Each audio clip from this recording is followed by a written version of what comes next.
Heart attack है उसके जो चांसेस होते हैं वो मेल्स में ज़्यादा होते हैं लेकिन फीमेल्स में कम होते हैं।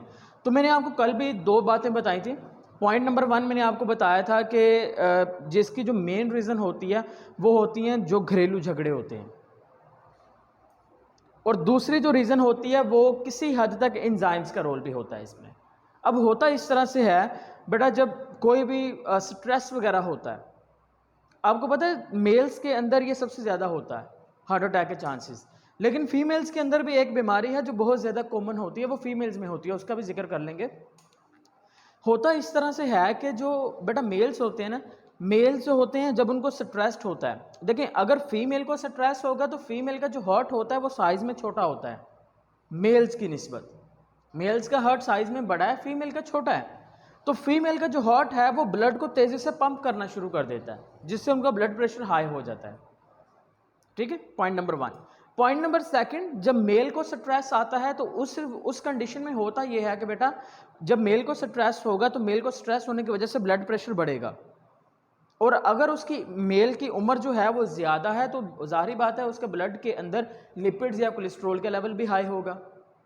अब लिपिड्स या कोलेस्ट्रॉल के लेवल के हाई होने की वजह से उसकी जो आर्टरीज होती हैं वो डिजनरेट होना शुरू हो जाती हैं। और दूसरी रीज़न मैं बताता हूँ, ये तो एक कॉमन सी रीज़न है जो फीमेल में भी हो सकती है, क्योंकि ब्लड प्रेशर हाई होगा, बेशक मेल में हो या फीमेल में हो, डिजनरेशन दोनों पे होगी, मेल में भी होगी और फीमेल में भी होनी है। लेकिन असल जो रीज़न होती है वो ये होती है कि आपका लेफ्ट वेंट्रिकल हाइपर हो जाता है, लेफ्ट वेंट्रिकल हाइपरटोमी।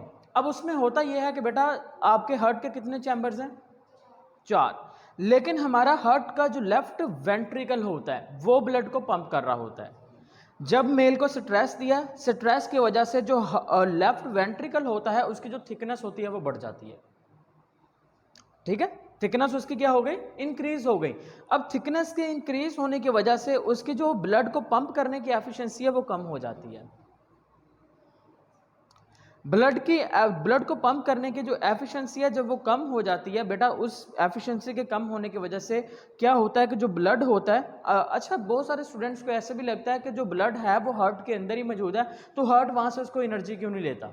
हार्ट वहाँ से डायरेक्टली एनर्जी नहीं ले सकता। नो डाउट के हार्ट का जो लेफ्ट वेंट्रिकल होगा उसके अंदर ऑक्सीजनेटेड ब्लड होता है, लेफ्ट आर्टरियम में भी ऑक्सीजनेटेड है, लेकिन वो वहाँ से ना तो ऑक्सीजन ले सकता है ना ही एनर्जी ले सकता है। तो हार्ट पहले पंप करता है, ठीक है, और जब वो हार्ट पंप कर रहा होता है उस वक्त हार्ट की जो आर्टरी होती है, हार्ट की आर्टरी जो हार्ट को ब्लड देती है ना, वो क्रोनरी आर्टरी है।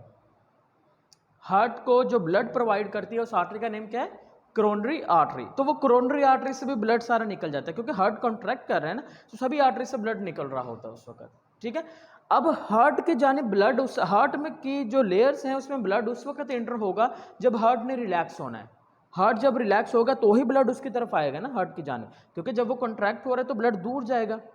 समझ में आ गई बात? अब उस वक्त होता यूं है कि बेटा अगर कोलेस्ट्रॉल का लेवल हाई है, अगर उस इंसान को स्ट्रेस की कंडीशन में है और एक लॉन्ग स्ट्रेस है, काफ़ी लंबी देर से स्ट्रेस की हालत में है, इन सभी कंडीशन से क्या होता है, पहली बात कि उसका लेफ्ट वेंट्रिकल साइज में बड़ा हो जाएगा, उसका जो हार्ट को पंप करने की एबिलिटी है वो कम हो जाएगी। दूसरी चीज़ ये होती है कि उसकी जो आर्टरी होती है बेटा, आर्टरी के अंदर प्लाक्स बन जाते हैं, प्लैक्स, और यानी कि जिसको हम कहते हैं उभार वगैरह। फॉर एग्जांपल हम सपोज डैट आप कर लें कि ये आपके पास क्रोनरी आर्टरी थी, उस क्रोनरी आर्टरी के अंदर इस तरह से क्या बन जाएंगे? उभार बन जाएंगे लिपिड्स के।